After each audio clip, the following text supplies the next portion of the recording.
Hi, I'm Jordan. I just got a bunch of new subscribers, so if you're new to my channel, I don't post a whole lot here, but one of the things I do post is I try to do a monthly roundup of games that I've played each month, and just kind of give a quick overview of what I liked, maybe I didn't like them.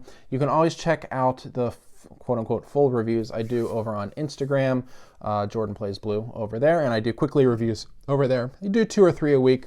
All of the games I'm talking about today have already been reviewed over there, or will be reviewed there in the coming weeks.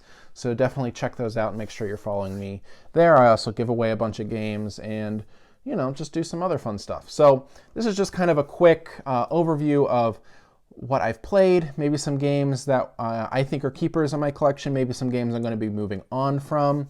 So what should we start with? So let's start off negative. Let's do those games real quick.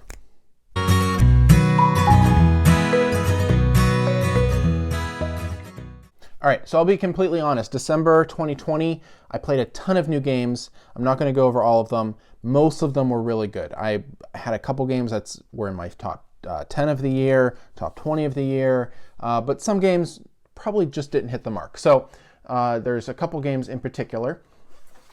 This is the Kraft-Heinz Variety Game Pack. These are some of the worst games I've played this year. They're really bad. Check out Tom Vassel's review if you want the full scoop on these, or check my quickly review out on Instagram. Probably the worst review I did all year. They're bad. We got a card game where you don't make any decisions. You got a dice game where you make even fewer decisions. And then you have a slapping game, which just aren't that fun, not much fun anyway. All right, throw that one out. I don't even know if I'm going to give that one away. Anyway, another one, ultimately by the same designer, but I enjoyed this one. This is the Home Alone game. This is a card game. You're going back and forth with another player. One person is playing the Wet Bandits, one person is playing Kevin, and as Kevin is laying traps, the Wet Bandits are trying to get through those traps and steal stuff from the house. I thought it was fun. However, I didn't really play it with anybody else who enjoyed it, and so that means it's not a keeper for me. I enjoyed it. I thought it was a lot of fun with the hidden card movement and how that kind of worked. However, my wife didn't enjoy it and my friends didn't enjoy it very much either. So that's the Home Alone game. I'm going to move on from this one. But ultimately, if you're into Home Alone, or if you want a light card game to play around the holidays with your family, check this one out. But I know a lot of people that didn't enjoy it.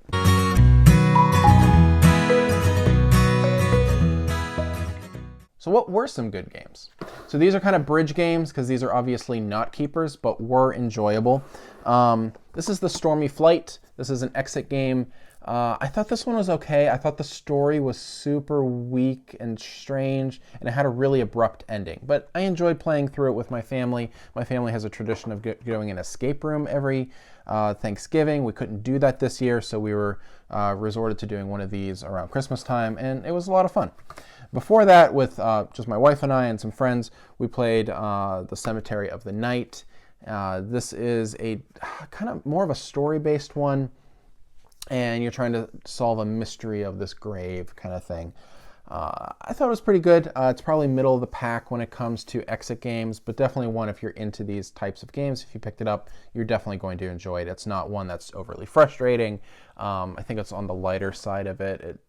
It's a 3 out of 5, so it's maybe middle of the pack, but I enjoyed it. Definitely pick it up if you're into exit games like I am, or escape room games. I thought it was a good one. All right, a couple others. I played a couple rounds of Unfair this month in December. This is the expansion pack. Just easier to hold than the box. Unfair is a take that card game, and so in the game you're going to have cards in which you are building kind of a tableau of an amusement park in front of you. You're going to be able to score points based off of the different cards in front of you. There are some take that cards in which you're going to be removing things from your opponent's amusement parks. They're going to be removing things from yours. It didn't feel overly mean for a take that game, which I enjoyed about it. I thought the tableau building was really interesting, and then there's a bunch of different themes. So you use 3 theme parks equal to the number of players. I usually played with 2 or 3 players, so that many themes. The expansion adds Alien, B-movie, dinosaur, and Western themes. The main box, what was in there? I keep wanting to say Dinosaur because we enjoyed that one. I think it's the Gangster, if I remember correctly. We enjoyed that one. There's a bunch in the box. I would if you enjoyed Unfair, I would definitely pick up the expansion. It just adds more to it, which is a game that really thrives on its variety. So I enjoyed it. I think they're releasing a less mean version soon, so maybe stay tuned for that one if you're not into the Take That of Unfair. But I enjoyed Unfair. I thought it was a surprising game for me. I didn't think I would like it as much as I did. All right, another game. This one ended up in my top 10. This is New York Zoo. This is a polyomino game from Uwe Rosenberg. This one feels somewhat similar to maybe Cottage Garden or Spring Meadow or one of those games. However, it has some more to it because you're putting these little wooden animals on your board, and you're going to be building up your zoo. Whoever fills up their zoo first wins.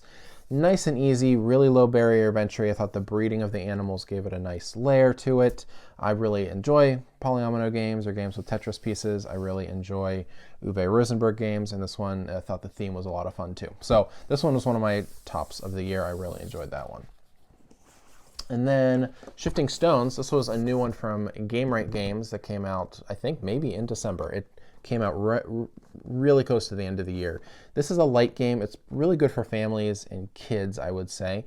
In it, you're going to have a 3x3 grid of these tiles, and you're just going to be shifting them around, switching places, flipping them over, and you're trying to get the tiles to be in a specific order based off of these objective cards that you have. Whenever you see the tiles are in the right spot, maybe three in a row or two next to each other, that kind of thing.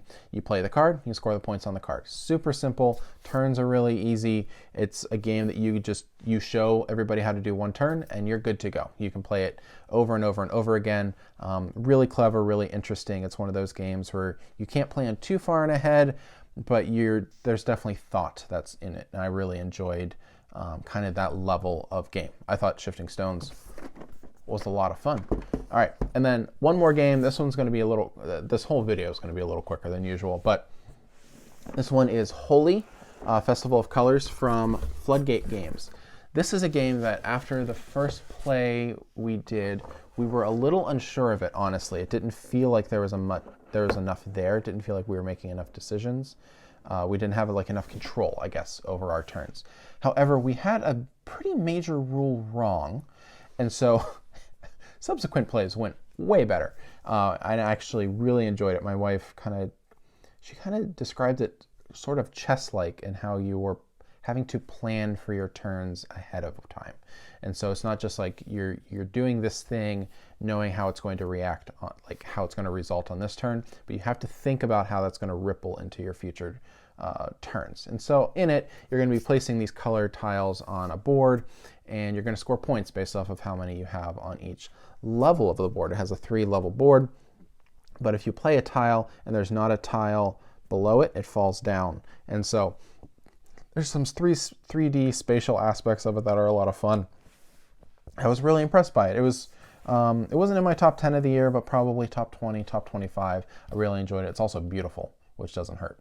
So those were the good games I played. I played a ton of others, but just check out my Instagram for those.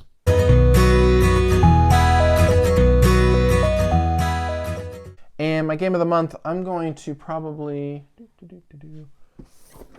give it to Shifting Stones. This one was really surprising for me. I was sent it and didn't really know what to expect. I knew nothing about the game. It's super unassuming, super accessible, and I just really enjoyed how simply it played, how quickly it played, and it just kind of kept me thinking about it, which I think is the mark of a good game. So that was Shifting Stones. That's probably my game of the month for December. All right, so that was my roundup for December 2020. Give me a like or a comment below. Let me know what you've been playing, if I should check those games out, or if there's any games on the shelves around me that you want to see a quickly review of. Let me know. I'll let you know if I already reviewed it or if it's coming. That helps me know what I should be doing next. I think that's it, guys. I'm Jordan. Thanks.